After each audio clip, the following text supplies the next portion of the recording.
we must not criminalize dissent or demonize political disagreement, which is what's been happening in our country lately at a level that nobody has ever seen before.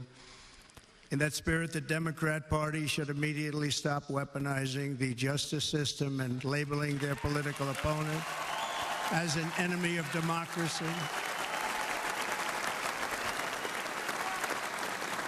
Especially since that is not true. In fact, I am the one saving democracy for the people of our country.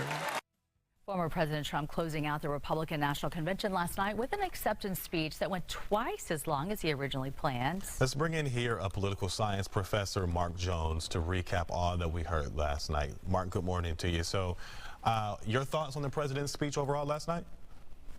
Well, the speech started off very somber, very focused on a broader audience, but then as the former president began to ad-lib, it appeared more like a campaign rally with more attacks and more divisive elements. I think President Trump probably missed an opportunity to reach a broader audience, but he certainly gave a speech that mobilized his base.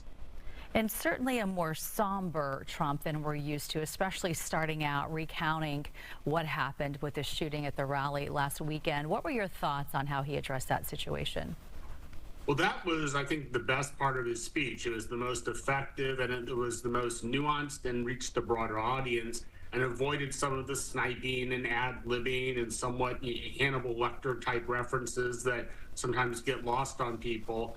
So that part went very well. If he had actually not gone as long as he did and not ad-libbed as much, and that along with some more positive, future-oriented comments had been his focal point, it would have been a better speech. But overall, it was a successful convention for the Republicans, and they come out of it more unified than I think they've been since the Reagan era.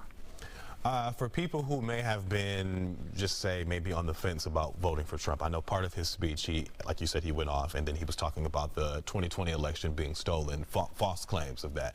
Do you think that was counterproductive for the people he wanted to attract? Definitely so. That was that second part where he started going towards his stump speech, which is designed for people who already are strong supporters. He would probably start to lose some people that he might have gained earlier in the evening.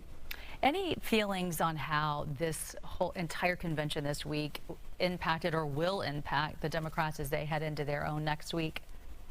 Well, the Democrats have a real mess on their hands in that the party elite, from Nancy Pelosi to Chuck Schumer, Hakeem Jeffries, is pushing hard for Joe Biden to drop out, but thus far the president's refusing to do so.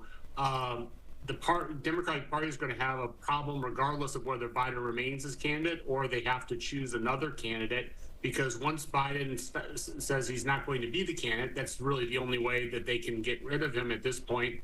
You're going to have a whole set of jockeying and conflict over who the new candidate will be, with Kamala Harris in the front pole position, but with other people like Gavin Newsom, the governor of California, and Michigan Governor Gretchen Whitmer also wanting the position. All right. Well, Mark Jones, we always appreciate you weighing in, and even as the DNC starts to begin here in a few weeks, I'm sure we'll hear from you again. Thanks a lot, sir. Oh, thank you. All right, and speaking of the Democrats here this morning, the Texas Democratic Party reacting to the former president's speech saying, quote, "Tonight we saw Trump diving back into his extremism. We were reminded again that this is the same man who overturned Roe, led an insurrection on our nation's capital, and siloed the middle class in favor of extremist billionaires. Texans deserve leaders who will protect their freedoms and prioritize their needs, not those who seek to impose an extremist vision on our state and nation," end quote.